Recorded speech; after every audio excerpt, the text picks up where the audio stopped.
You guys know I'm always talking about tracking my money. You can't manage what you don't measure. And I use a paid app to do that because I'm kind of crazy. But when I talk to you guys, my readers and my listeners, you want a free solution. You want something that links to your personal accounts and tracks your net worth. You want something that has analysis tools and a personalized plan for you. And you want real wealth management advice. The free answer is personal capital. Personal capital is an awesome tool, and it is hard to believe that it's free. And the world agrees. Year after year, personal capital is recognized as a best in class budgeting and tracking tool. And that's why I feel good about being affiliated with them. So if you want to start getting your finances in order and you want to do it for free, start with personal capital.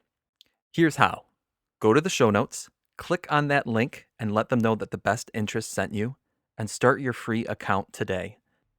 That's Personal Capital, your all in one free personal finance tool.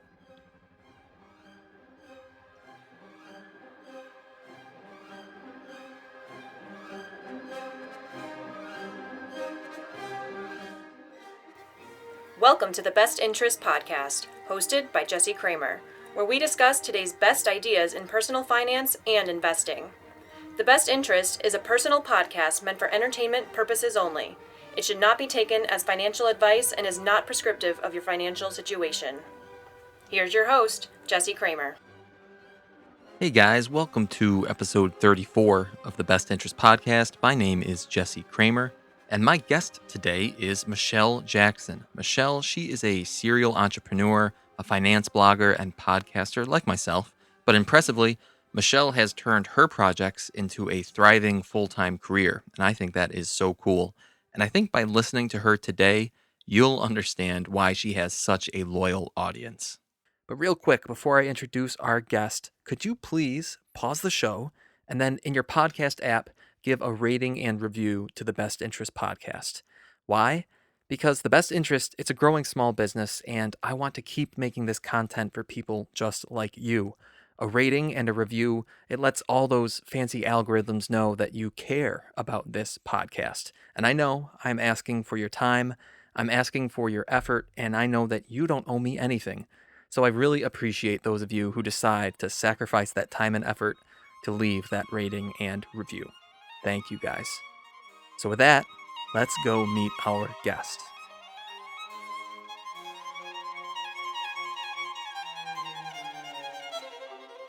My guest today is Michelle Jackson, an entrepreneur with too many talents and projects to cover in just this intro. We'll get into it in the podcast, but I first came across Michelle from her funny and insightful blog and podcast, Michelle is Money Hungry. And Michelle, she also does some fiction writing, some freelance writing for outside clients, and coaching for other internet freelancers like me and people like Michelle. And I'm really excited that Michelle is here to share her diverse talents and her diverse thoughts with us today on the Best Interest podcast. Welcome, Michelle. How are you doing? I am fantastic. Thank you so much for having me on the show. Absolutely. Thank you for coming on. And Michelle, it's a fairly standard opening question. I don't think my listeners are sick of it though, because they want to know about you. So could you give us just maybe your 3 minute elevator speech about your story, your backstory, and specifically how it pertains to money? Ooh. Long story short, I had a lot of financial issues, some that were my fault, others that weren't my fault. Basically, my mother lost her job and I ended up supporting the two of us on Starbucks money and student loans. I will always be grateful to Starbucks, quite frankly, as a result of that, fan for life.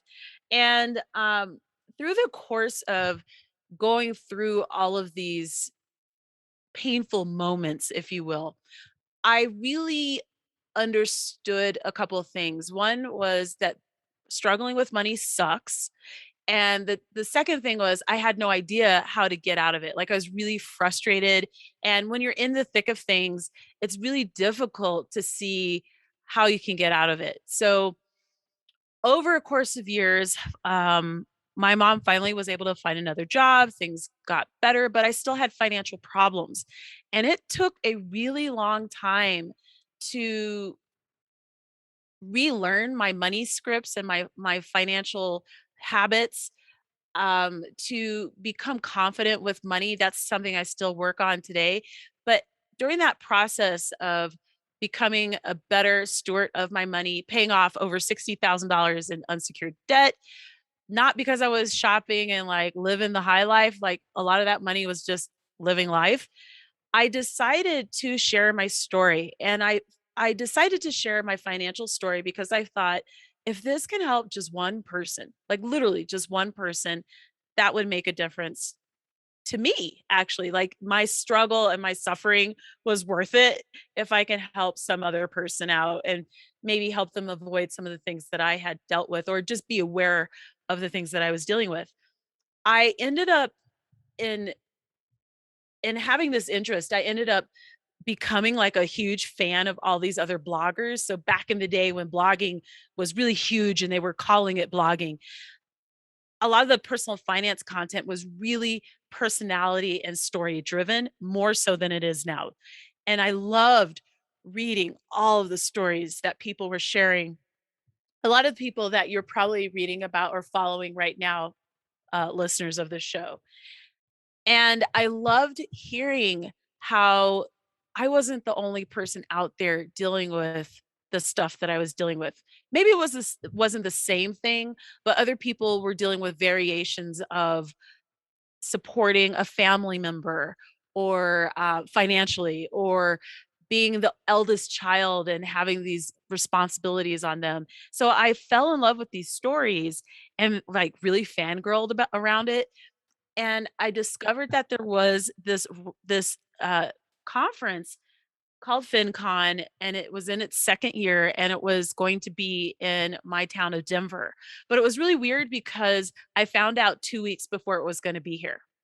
And I was like, "Oh my god, I have no money, but I have $100 and I can walk to the venue because it was within walking distance, and they're gonna feed me, and I'm gonna go." And I'm a very gregarious person. I'm an extrovert. No one really remembers me from that first year because I was so like geeked out because I was meeting all these people that I'd read their stories, and their stories had been really transformative for me and just made me feel so seen and not alone. And I met them and I was like, this is something I need to do. Like it reaffirmed my interest in putting content out there. And in the beginning, my work was horrible. Like like looking at the blog post and like how they were formatted and how random they were. And oh my god, it was just painful. But I'm really appreciative of that work because if I hadn't started with that awkward, awful content, I wouldn't be where I'm at now, winning awards with with for my content. So, that is actually how I got into this space. I had a financial mess. Everything sucked. I fell in love with the space. I always liked money and money stories though, which is actually an interesting thing. So, when I went to college, I was initially going to get a degree in economics, if you can believe that. I was literally gonna get a degree in economics, and then I changed my mind because people kinda teased me about it, and they were like, "Only old white men do that." And ironically, only old white men were my professors in those classes. And so I kinda got, like, gender shamed and color shamed a little bit into changing my, uh, degree. So I ended up getting a poli-sci degree, political science, but it's funny now because I have a master's in public administration with the emphasis in nonprofit organization management. I never went to a nonprofit space, but what I realize is all of my interests that I always had, I'm using now. I'm using my Hmm. degree now in the career that I've created a lot, and I've always used it, but it's like there's more than one way to do a thing.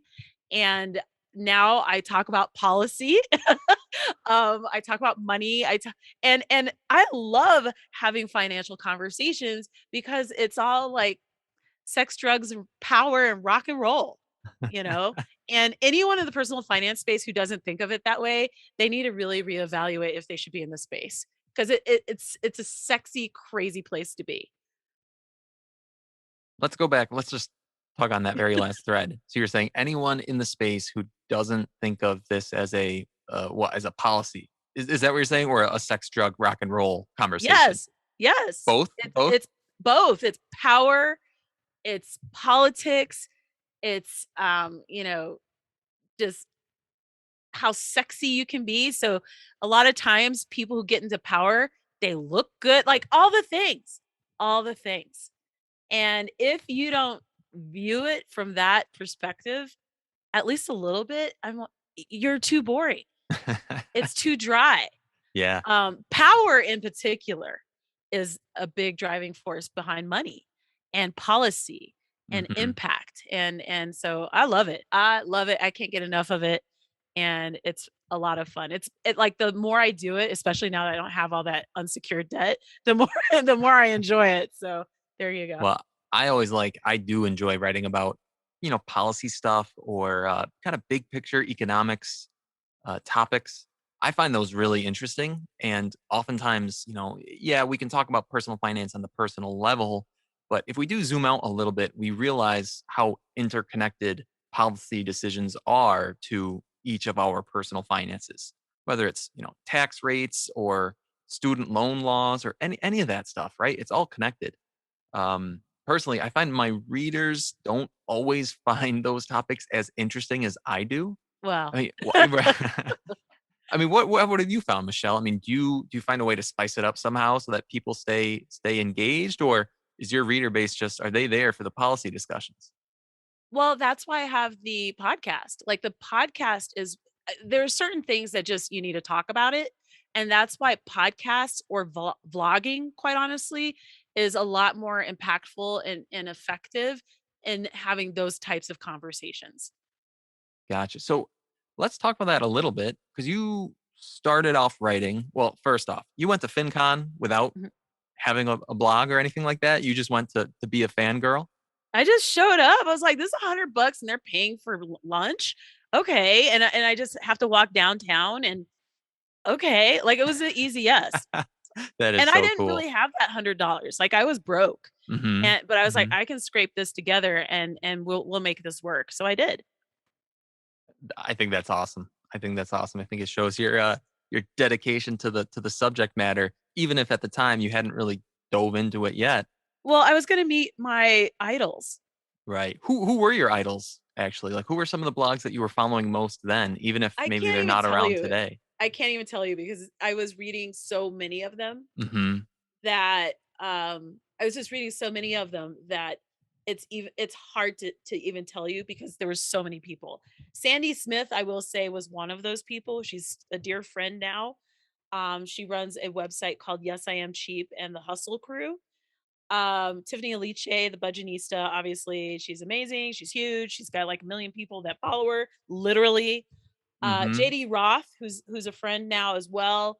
Get Rich Slowly, and just I love hearing his way uh overthought sometimes ideas on the history of money. He knows I'm teasing him if he's listening, because we spoke at a Camp Fi event during the pandemic last summer 2020, and he actually he shared a really interesting history of financial independence, retire early.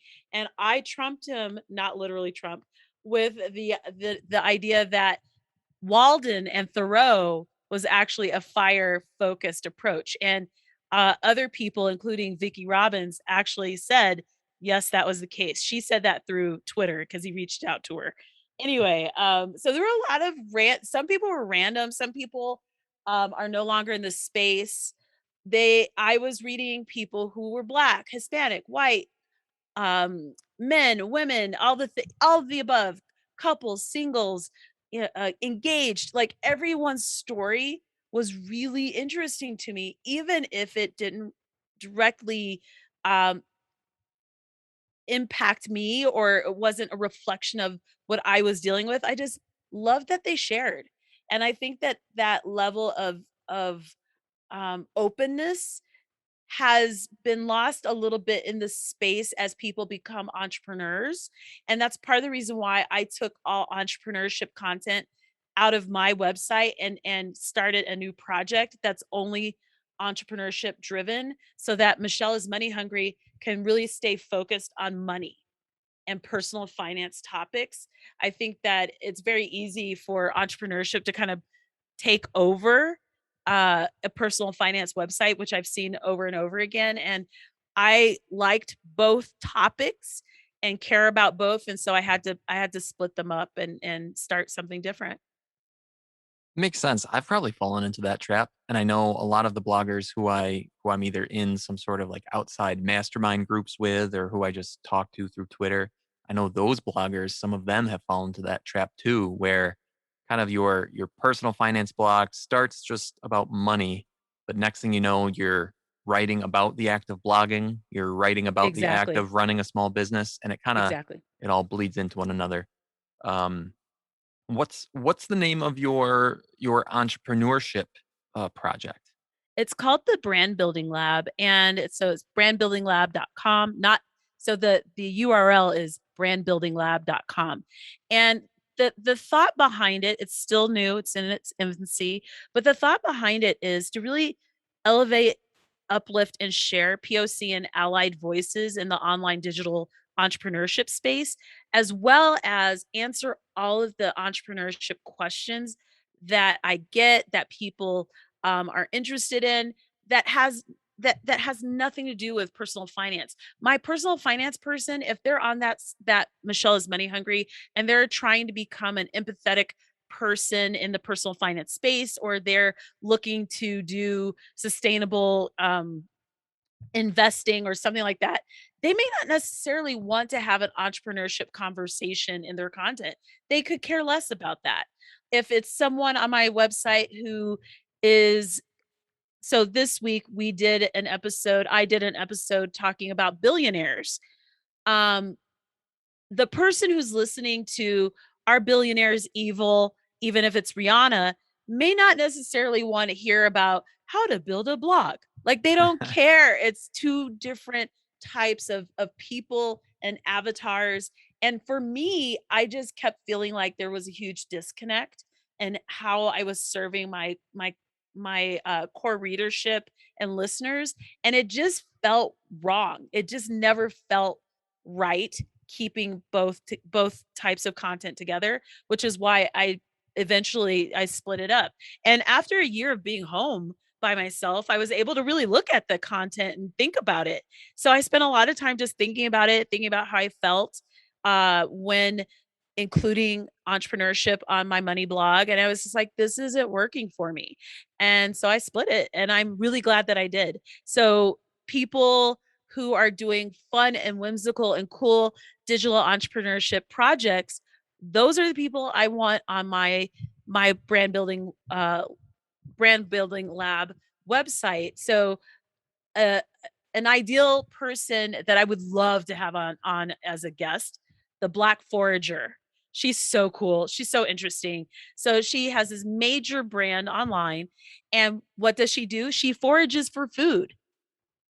How And so? she's like, literally, like, she goes into the forest, goes out into nature, and she teaches us how to forage, how to recognize chicken of the wood, I think, mushrooms and all these different things. And I'm from Colorado. I actually like foraging, like, it's a thing I enjoy.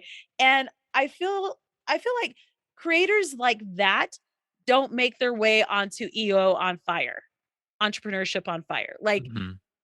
they're too whimsical. They're too out there. Right. And those are my kind of people.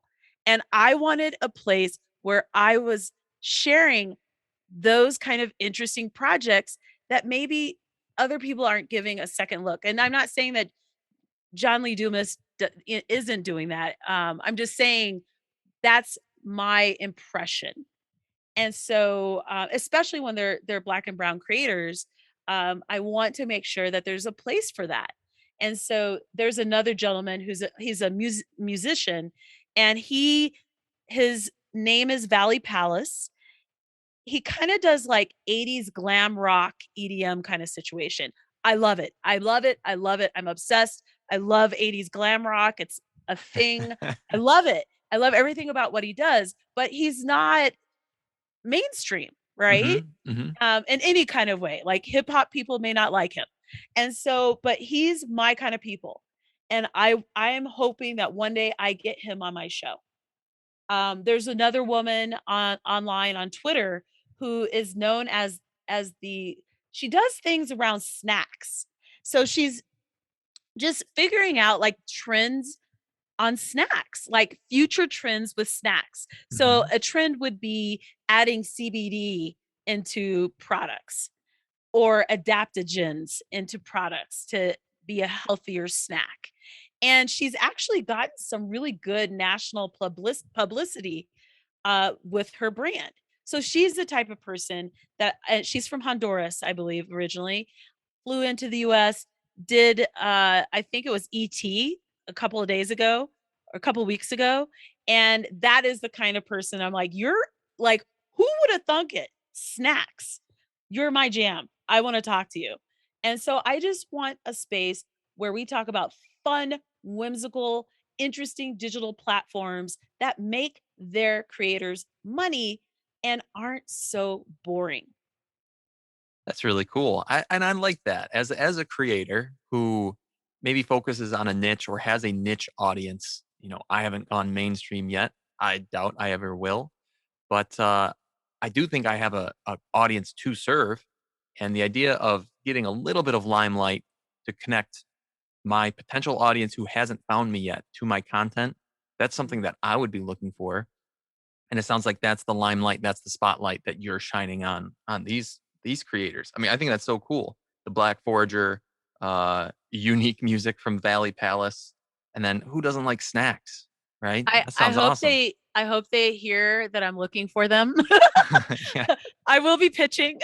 I can Um, tag them. I'll tag them on Twitter. please. And honestly, there's tons of people out there doing really cool things and you're just like, "Wow, I wanna share them." And I want this fun space. And creating content online is a lot of work. And so in order to kind of balance out that work, you need to be excited about the people that you're connecting with. And these people excite me. Like if I wasn't in the space, I would be excited to know what they were doing. And so that's part of why I'm focused in this way. I want to go back, Michelle, and I don't want to necessarily rehash. Sounds like you had a whole podcast on this topic, and we don't have to have the whole podcast, but it was a juicy soundbite that was too juicy to ignore. Are billionaires evil, even if they are Rihanna? Can you explain that a little bit in case any of the listeners don't understand the title of that topic? But then also, I kind of want to dig in and answer that question between you and me. Mm. So, for Michelle is Money Hungry, where I'm really focused is creating a platform, a personal finance platform that really has conversations around money and what I'm seeing people like the chatter online and where the mood is. And one of the things I noticed is when Oprah became a billionaire, people were like, "Oh my God, Oprah's a billionaire! This is so awesome!" Like people were really excited, right? Um, when Rihanna became a billionaire, and other people too, like the Kardashians, like the young one, Kylie, I think it is. Hmm. The reaction was different, and I noticed it, but I also noticed that in general, people are not happy with billionaires. And when we had this conversation, my two guests and I in the show, one of the things that I brought up was that is part of the problem that we've got billionaires sending giant peens into space. Like, is that part of what's pissing people off?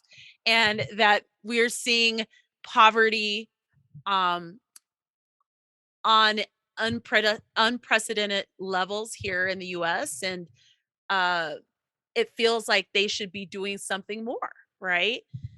But at the same time, it's like they earned the money, right? Hmm. But then one of my guests was saying, no, actually, I'm gonna backtrack. I was at my coffee shop that day before returning home to record that episode. And one of my favorite baristas was like, billionaires, because I tell them what I'm up to, and I ask their opinion, right?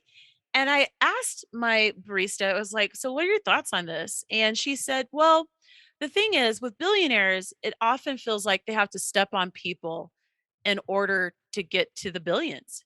And I was like, huh. And she said, in particular, people who inherited their wealth. And when you have people like Bezos who got 300 grand, I feel like it was like 300 grand from his family in Mhm. order to launch his business. There's something to be said when we're hearing reports that people are peeing in bottles in order to work on the floor, and if they're not productive at certain levels of productivity that are being tracked digitally, as you could imagine at Amazon, that they're fired. And so the conversation, I really enjoyed it, was interesting because I think for us in the personal finance space, we like making more money, right? Like the whole, why wouldn't Absolutely. we Yep. want to make more money? But then as a person who is building a platform that talks about social good and policy connected to finance, whether or not you're rich or poor, the question becomes, well, are billionaires evil and do they have an obligation to society at large? And that was kind of what we were working through. I see. And I'll be sure to link to this, to your podcast, Michelle, in the show notes. So any listeners can go tune into that after they're done listening here. Now, you raised a few good points in there. So one of them right off the bat is, I'm out here creating content online, trying to forge my own little entrepreneurial path. Michelle, you're doing the same thing and you're like light years ahead of me, right? You're essentially running your own business and you're supporting yourself fully through entrepreneurship.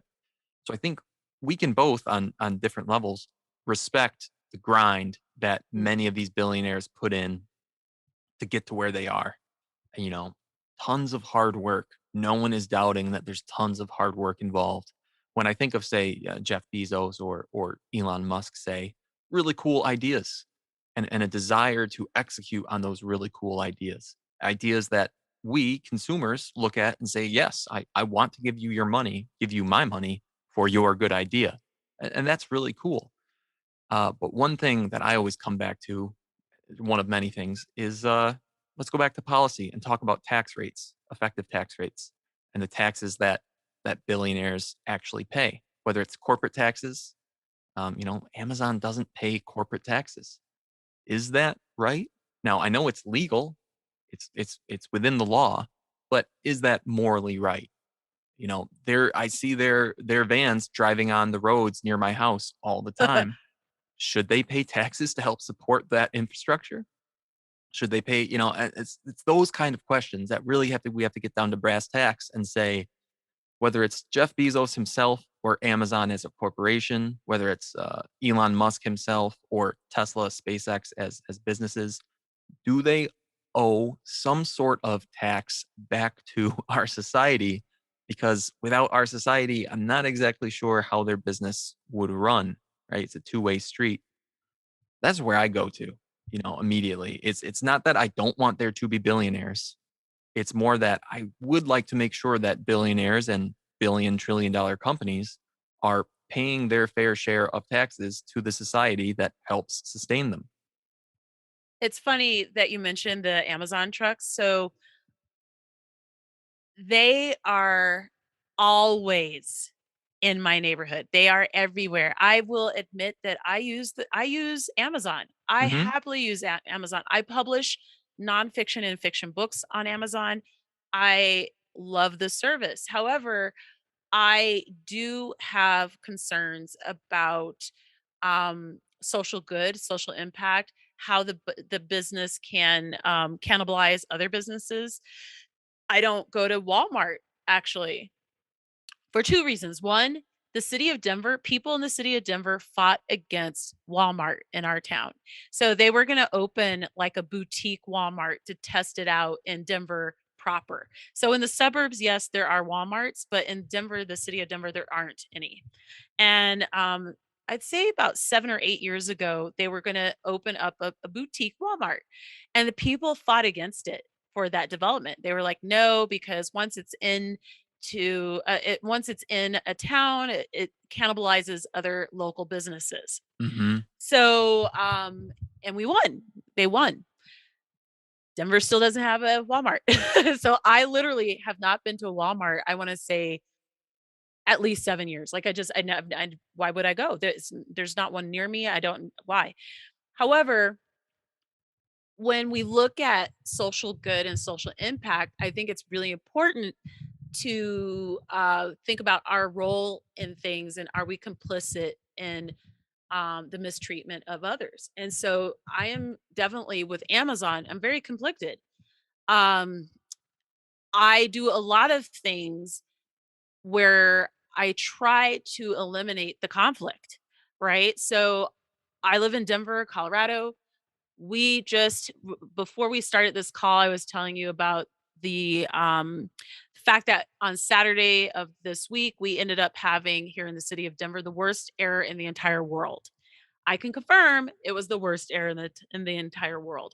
And one of the things that I've noticed is that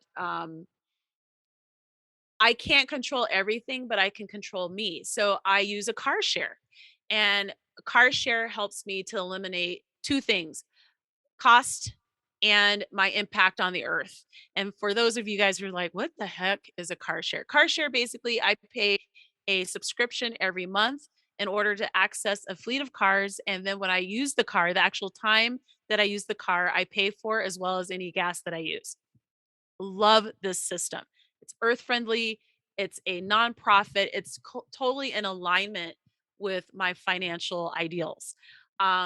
The content that I share on my website, I try to be really in alignment with my ideals. How I hire, I've just started hiring people to help me with my business, contractors, in alignment. So I'm always trying to be in alignment with what I'm doing. And so when we talk about billionaires, I think many people are reacting to a couple of things, which is it's skewed, right? Like it seems out of alignment with what the rest of us are experiencing and having in our lives. We're not billionaires. Like most of us are lucky to even hit $100,000 a year, right? Right. Hmm. Um, the excess when I live in my city and I see homeless encampments, that is upsetting when I know that there are people with so much money that they could help create policy to eliminate these issues. Yeah. So for me, I'm a little in the middle about billionaires. I think that they do have an ethical and moral um I just had a brain fart. Oh my god. I hate how it have Obligation. obligation. Yes. You can keep that in there. Obligation to society. One, because on a basic level, they do use our roads. Those prime trucks are driving around all day long in my neighborhood, all through out my city. They're using our infrastructure in order to facilitate their business.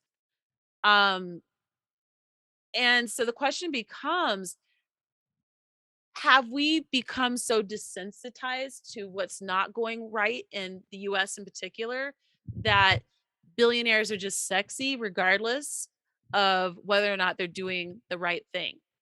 And then the question becomes, are they even obligated to do the right thing? What is the right thing? For whom is the right thing? So back in the day, Carnegie understood that an educated workforce would benefit him. You know what he did? He built libraries throughout the United States. He built almost 3,000 libraries across the entire United States. Everyone benefited and he made money. Hmm. I was a moderator yesterday. We recorded a panel for FinCon 2021, and it was about ESG and sustainable investing. Yeah. Real quick, can you explain what does ESG stand for? I always forget the acronym. So I think it's let me I think it's environmentalism, sustainability, and governance. yes, Is that yes. okay? I'm I'm horrible with learning it too, acronyms. but yeah. Okay. I'm horrible. And anyway, so where was I going with this? Oh my god. Oh, you were saying that you were moderating a FinCon panel about Ah, ESG investing. yeah. And so one of the panelists basically was saying that businesses that lean into social good actually end up being very, very profitable, probably because people have deeper trust in those organizations. The people who work there are happier. Like there's all these things that different points of impact that will occur when you have happy people. So Target for me, I'm a fan for life. I've always loved Target, love Target. The fact that they're now going to pay for people to go to college, you can't I will never not love Target. I will never ever step foot in Walmart because of that policy. Not just because it's not in Denver. Right. I will, you know what I mean? Like I will always spend there because one of the things I've understood in the past, you know, 10, 15 years is even small amounts make a big difference, whether it's spending in a local business. Last year, my little coffee, like you guys all laugh because I'm always on Instagram at a coffee shop. But the thing is, those businesses really appreciated my $4 coffee because Denver's expensive and coffee is $4. That helped them stay in business. That helped keep people working, Yep. you Yep. know? Um, those small amounts made a big difference. And I was intentional in doing that. Even though I love Starbucks, I was like, Starbucks is going to be okay, but my local coffee shop might not be. And so I made a point. I've always done this because don't laugh. I have a Colorado project as well. And I focus on uplifting Colorado local businesses, initiatives, projects, things like that. And I always spend locally whenever I can, not just local to spend local, like with good businesses that are doing good things. But because I understand that with every dollar that I spend locally, it stays in the economy longer. Like the impact is longer. Yep. Or the impact is sustained over time. And so that is something that I think is important. And so with billionaires, the question becomes, okay, you're a billionaire and now you're, you know, producing goods overseas to sell to your US based um clientele. Maybe I would be okay with paying a little more if that was employing someone here. And I do that all the time, right? Yeah. That's something to Uh, think about.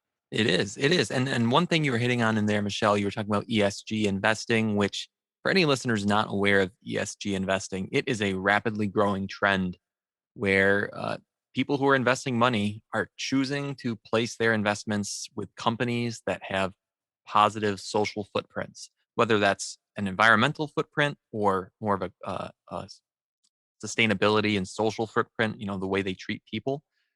And I think the old school way of thinking about businesses and thinking about corporations and investing is the corporation's job is to make profit for the shareholder. And that's a And Milton Friedman thing. correct, right? That's like old school economics, right? Milton Friedman. If you don't know, he would be, I think Michelle would call them an old white dude economist. He's the OG. He's the one who created that whole like frame of thought and framework around corporations are accountable to their shareholders, not Yep. necessarily to society. Right. Exactly. Exactly. And if people are still thinking in that Milton Friedman mind frame, fine, they can. But individual investors, people like you and me, Michelle, and people listening to this podcast, the investors can start making decisions that, well, we want to put our money into businesses that care about things other than just making profit. So now all of a sudden, if you're the corporation and your shareholders are all looking at you saying, we want you to do something slightly different than making pure profit, well, now the company is obliged to start thinking along ESG terms. So hopefully we see this movement continue and we see more and more companies doing things like Target did, where they say, you know what, we're actually rather than sending all these profits to our shareholders in the form of dividends, we are going to reinvest in our workforce and pay for their college. Cool. I think that's a great thing. One of the Uh, interesting things about this conversation, like this last point that you just made, mhm. isn't it interesting that the US is the only country reporting all of this volatility in the labor market? We're the only ones with this being a thing. And the reason why is other countries have labor laws and just things in place to manage worker happiness, citizen happiness. And now that Americans have experienced time freedom and flexibility, we're never going, you will have to, we will never let that go. You'll have to pull that time freedom out of our cold, dead hands, right? Yeah. That's why online digital entrepreneurs love entrepreneurship for the most part. Some people hate it, but most people, once they start making money and they get through the first three painful years, the first 3 years are really painful. Once they start understanding how to make money and they're working, maybe 40 hours a month, game on. We want freedom. And in the US, it's very challenging within how work is structured to have the kind of freedom that also encourages lifestyle happiness. And so businesses who understand that and understand their workforce's motivations and are nimble and working towards keeping those people happy, they will have people working for them. And not everyone works white collar jobs where that's an option. So maybe I work um outdoors. I work with my hands. There's still opportunities within um vocational fields to do that too, to make sure that people are happy. Hmm. And What? Americans work. Like our productivity has gone through the roof during COVID. We are so productive. So it's not that we want work. It's just that we don't want to have to be like, please, sir, can I take my kids to the dentist? It's just ridiculous that we don't even have the flexibility to have some terms of our like some freedom to just do what's best for us within the context of work. That was a great little twist on Oliver Twist right there. I like that. I Hopefully like other that. people understand. You made me think of something, Michelle. Hold on. Wait for it. Oh, I know what it was. Creative destruction, right? It's one of my favorite economy terms that the way businesses work is they through creating new ideas, through creating new products, other companies get destroyed. It's just the way the economy works. And we're going to see some of that. You alluded to some of that where the companies that aren't able to adapt to this new post-COVID work domain that is about to ensue or, has been going on for a few months now, the ones that can't adapt might just be destroyed. And the ones that do adapt and do adapt well, they will live long and prosper. I like that Star Trek reference. Thank you. I thought I'd throw one back at you. And I'm a Trekkie, so that was a good one. Nice. Nice. I want to tell them about another piece of content that I want more people to know about that I put out. Hmm. Um, I recently did an episode about the financial life of sex workers. Ooh. Yeah, that was one of my favorite interviews besides yours, quite honestly. No, I loved your interview, and I've gotten a lot of positive feedback, so just so you know. Oh, cool. That's good. Um, and that conversation I feel hasn't been had enough because people are nervous to have questions and conversations like that, And right? this is the sex worker conversation, right? Not Yes. not the one with me. They are two No. separate conversations, just so everybody knows. I have nothing against sex work. It's just He's it's not Jesse's conversation. He talked about Bitcoin.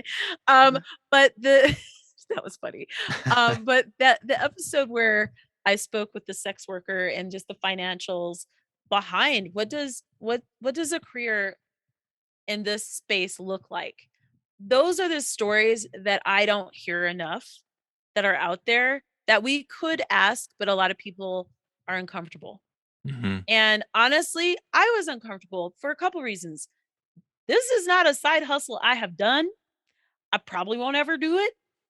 Um, I don't I think no one wants to see this on OnlyFans, right? I'm not 20. But I want like I want I wanted to go into that conversation with care and respect and empathy because this guest had a hard like behind everything, in my view, there was a lot of hurt Mhm. that impacted choices that she made. And she ended up saying yes to this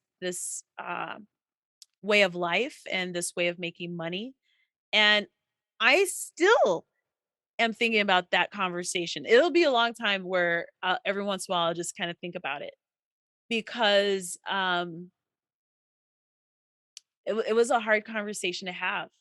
And I wish that more people would have the hard conversations, whether it's about policy or money or racism or whatever. But people are really afraid to do that because they're afraid to be wrong. They're afraid to be awkward. They're afraid to be right, depending on what it is. And we just don't have enough conversations around topics that are important or stories that are important. And everyone's story is important.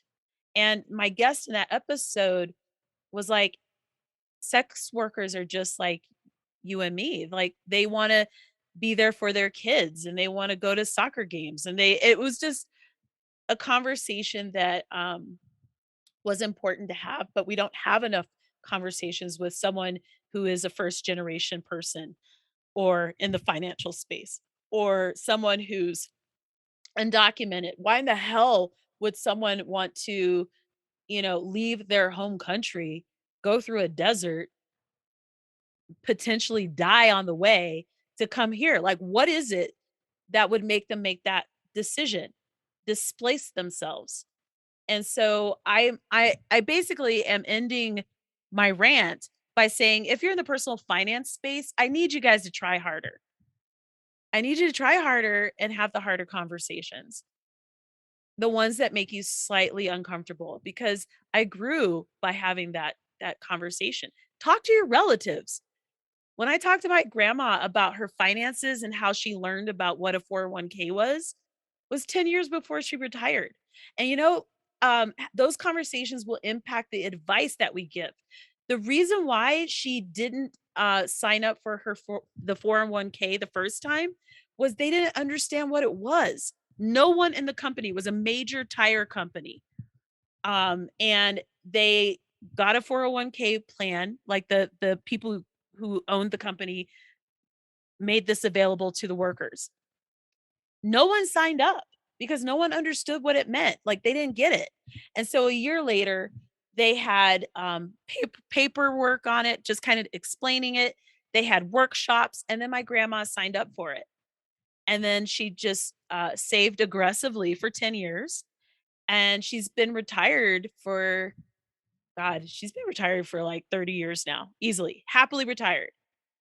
And that 10 years of aggressive savings in her 401k uh, was because they had a different kind of approach and a different conversation with the people who work there. And this is what needs to happen in order for us to be more impactful in the space. We have to talk to people because we may be missing people because we're making assumptions. So the people who introduced that 401k, they assumed that workers would be like, "Okay, we'll just sign up." Like this is an opportunity that they were providing, but the workers had no idea how it was an opportunity. They were afraid that the stock market would eat their money and would like they'd lose everything because they were working hard in a factory, right? Yeah. Well, what So you're describing a little bit, I mean, there's a few things you're describing. One thing you're making me think of, Michelle, is I'm sure there's a better name for it, but it's like the blind spot bias, or it's mm, the I have a hard time thinking about people who are different than me bias, which I'm saying that I suffer from that sometimes. I know it, we right? all do. We all do, exactly. We all do, and it takes a concentrated effort to take a step back and kind of look at yourself and say, where are my blind spots? What am I overlooking? I'm writing as I'm a 31-year-old male engineer, went to a good school. I've got a good salary, didn't have a ton of debt. It's pretty easy for me to say, yeah, let me write about why Roth IRAs and 401ks are great. Well, a bunch of people out there are going to look at me and say, like, I don't know what either one of those things are. And even if I did, I don't have the money to invest in them. You're not helping Exactly. me at all, Jesse. So it's that kind of thing. Um, I try, and I have tried, and I will continue to try. And maybe with this encouragement from you, I'm going to start trying harder. I think you tried you're good, but we all can try harder. And Yep, that's yep, like, agreed. I'm not just saying this to the listeners who might be content creators. I'm saying this to myself as well. Well, some of those conversations sound very interesting. They Um, are. I mean, right? Because here's a great example. I have zero interaction with the sex work community. Do It any of was us, it if was we're not in like, I only connected with her because she's on social media and I follow her on Mhm, Twitter because she's in the personal finance space. So mhm. finding out why this individual is in the fire space as a sex worker was fascinating. See, you've got me intrigued. That is fascinating. Well, What episode of your podcast is that, Michelle? that I want to say it's 180. Okay. I'll look it up after the fact. I'll throw it in the show notes. There's also a content disclaimer. so so As in that like that one's parental advisory it's like disclaimer. NC-17, like, it's legit, like, I'm like, "This is grown folks, so I warned you," This isn't and Kansas anymore. yeah, exactly. So All right, Dorothy. No. Okay, Michelle. Um, let's hit up some famous best interest podcast rapid fire questions. They're famous, but no worries. There's Okay, no pressure. You'll do okay. fine. So the first one, what is the last material object or personal luxury that you spent $100 or more on? Actually, I wanna say my trip to Podcast Movement. Ooh, very nice. Yeah. Podcast Movement is a conference, right? Yes, so I just returned from Nashville, Tennessee, which I had no idea was lit. It's like a Yeah. mini Las Vegas for country folks. Like, it Mhm. is. I love that town. I don't even really like country music. I like a little country music, but I'm not, like, obsessed. Mhm. And I loved that town. If I lived in Nashville, I would just eat obsessively and gain 500 pounds. That's all I would do. That would be my occupation. I Food. do know I've got a lot of friends around here who have gone to Nashville multiple times, and they keep going back, and they keep on planning trips back there It's an because it incredible is city. such a cool place. That's awesome. I've never been. It's on my to-do list. It's on your list. Like, Yeah. get a Frontier ticket and just a duffel bag and go. Nice. Love Frontier. I'm a Frontier fan. Even if occasionally they do duct tape you to your seat, it's probably because you deserve it. I don't know if anyone gets that reference, but, hey, That it was the week I happens. was traveling. Was that your flight? That was the day I was traveling. I was Ooh, like, "Oh." ooh, That was you missed great. out. You missed Yeah, out. Maybe in yeah. a good way, maybe in a bad way. And speaking of good and bad, the next question is what's one good habit you're trying to form, or if you'd like, a bad habit that you're trying to break? A bad habit that I think might resonate with a lot of people is, um, financial sabotage. Ooh, So, I have to be very mindful of my money mindset. And I think because I've had so many problems with money that there's still things that I can do or that I do that can get in the way of my finances growing healthily. So just really making sure that I don't sabotage my business growth, my pricing, things like that. And so in order to do that, I one just have to be mindful and aware and just self-aware and understand some of the things that I potentially could do to get in my own way. And this is something that comes up in a lot of entrepreneurs that maybe they're not even self-aware like they don't even know that they're doing this, but I notice it, and that's because I've been writing about money for so long. I was noticing some things, so that is something I'm really working on. gotcha. What's an example of that? I mean, I guess you did give us a couple examples dealing with your pricing. But what's something you might see, and you were mentioning other entrepreneurs that you'll see mistakes that they're making. What's an example of that? Well, pricing is a huge one, like way underpricing what their work should be, what they should be compensated for with their work. I see. Okay. Another thing is not being confident around the pricing once they set their prices. So it can be in the digital space in particular, it can feel a little ephemeral, right? Because we're dealing with in bytes, um, data bytes and digital bytes, if you will. But I spent a lot of time learning what I'm doing in order to teach it to other people. Mhm. So if I'm creating products, goods, and services, that's a reflection of that. At the same time, I have a social mandate and mission within my business. So what also impacts my pricing and things like that is accessibility.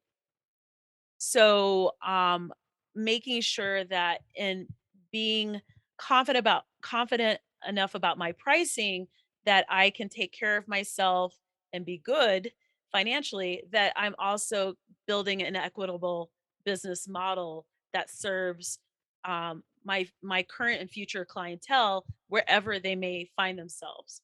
So businesses that only have really high priced products, for me in the digital space, I don't think that's ideal because your customers can't do a customer journey with you.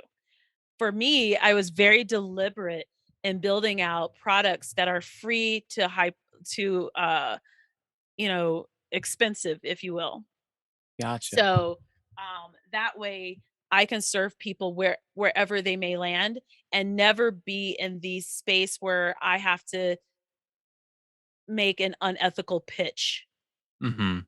You know, Mhm. the whole just invest in yourself. I'm like, maybe they shouldn't invest in themselves right now. Maybe they're broke. Yeah. Maybe they just need the free like the mini guide. Cuz I was that person. Right. Right. I Yeah. was that person. But So, in sabotaging yourself, it could be that you try to do the quick wins, but maybe people are unhappy with what you've done, and then you get bad publicity later. But you had these high priced products because you were broke and you were just trying to get the quick money. So I haven't done that, but I kind of feel like that's happened out there, and sooner or later you hear about it. yeah. So, instead, I was like, "I'm gonna make sure that, I am thoughtful about everything that I'm doing, in my business in terms of products and service to others so that I don't put myself in a position," especially before when I was so broke, where I have to make unethical choices. And disclosure, when I was younger, I made a couple unethical financial choices, and it still bothers me to this day. I might do a podcast episode one day about it. And I think that when you're broke, that's a very dangerous thing. Entrepreneurs in particular, their cash flow goes up and down. And so you have to be really careful about a lot of things. So, yeah. Gotcha. Gotcha. Well, one thing, I mean, you ended up talking about having a kind of running the full gamut of pricing when it comes to your products. One thing that you were talking about in terms of underpricing, I know it's something that I've struggled with is finding the right price for some of my freelance work. And I'm reminded of there's this parable about Pablo Picasso. Are you Hmm. familiar with this drawing on a No, this is napkin? a new one for me. So the story is, that Pablo Picasso is 72 years old. He's sitting at this beautiful cafe somewhere in suburban Paris, and a woman walks up to him and she says, "You're Pablo Picasso." He's like, "Yeah, what's up? Hola, yo soy Pablo." And she says, Can you draw something for me?" And he goes, "Yeah, sure." So he pulls out the napkin and he doodles some really nice looking Pablo Picasso style doodle on the napkin. And he hands it to her and he says, "That'll be $20,000." And she's Mm, like, $20,000? Like that literally took you 3 minutes. And he goes, "Oh, no, no, no. That took me my whole life."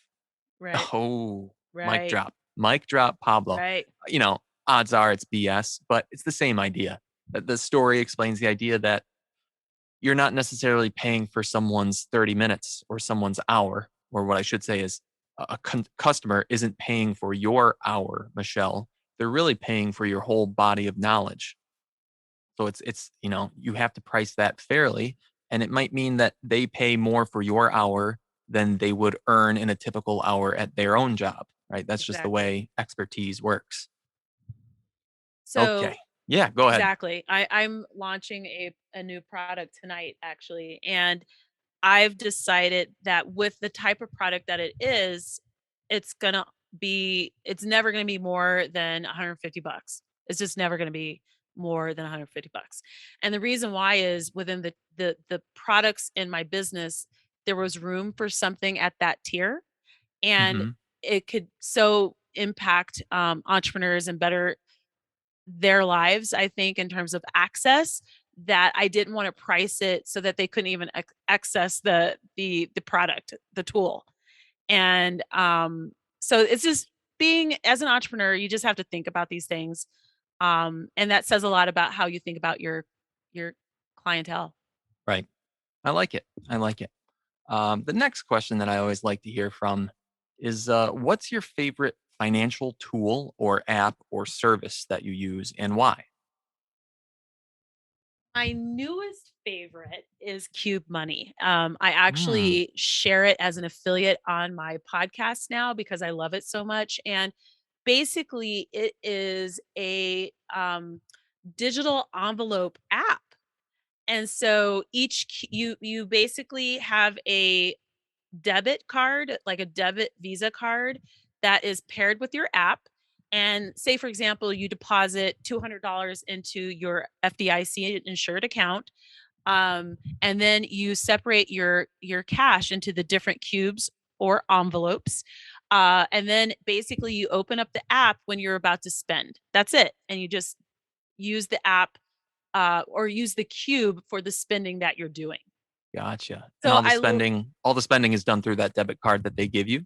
Exactly. So instead of being freaked out that you're going to lose actual physical cash, and especially now where a lot of places aren't taking cash, this is a great way to stay organized and have spending envelopes, and just work your system so that you can get ahead without the possibility of losing your money. So I love Cube Money. Nice. And that is, I think I've seen you talk about it before. That's Cube with a Q, right? Yes, yes, Q Cube. U B E. Uh-huh. Cool. Cube Cube money. Money. I love it. First time I've heard about that on the Best Interest podcast. And I love it. the last one, Michelle, always a good one.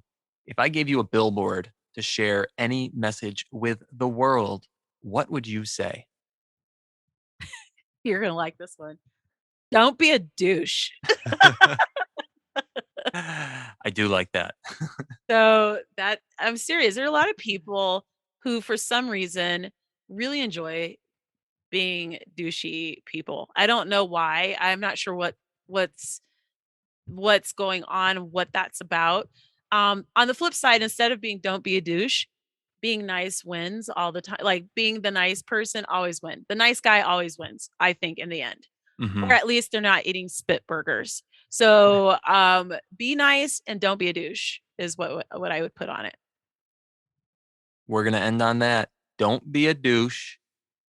But Michelle, if people out there, maybe they want to learn how not to be a douche, or better yet, maybe they want to learn more about entrepreneurship. They want to check out your podcast. They want to check out your writing. How can people get a hold of you, Michelle? You can contact me at michellesmoneyhungry.com/connect with Michelle. And it's connect dash with dash Michelle. So, and you'll find links to the different projects, how to email me. And yes, by different projects, it's uh, Brand Building Lab, Michelle is Money Hungry. And yes, even my Colorado project that I keep quiet. So it's all on that page. Awesome. Thank you, Michelle. And that one I will for sure put in the show notes so that all the listeners, none of whom are douches, I will point out, can get a hold of you if they want to. I know Thank they're you, not Michelle. douches. I really appreciate you coming on, sharing your knowledge, sharing your humor with us on the Best Interest podcast. Thank you, Michelle. Thank you for having me.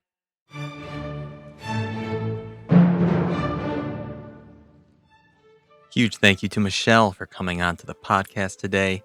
I've included all of Michelle's links in the show notes if you want to get a hold of her. If you want to reach out to me, my email is jesse@bestinterest.blog, or you can follow me on Twitter where my username is bestinterest_JC. I love hearing from you guys. Don't hesitate to reach out.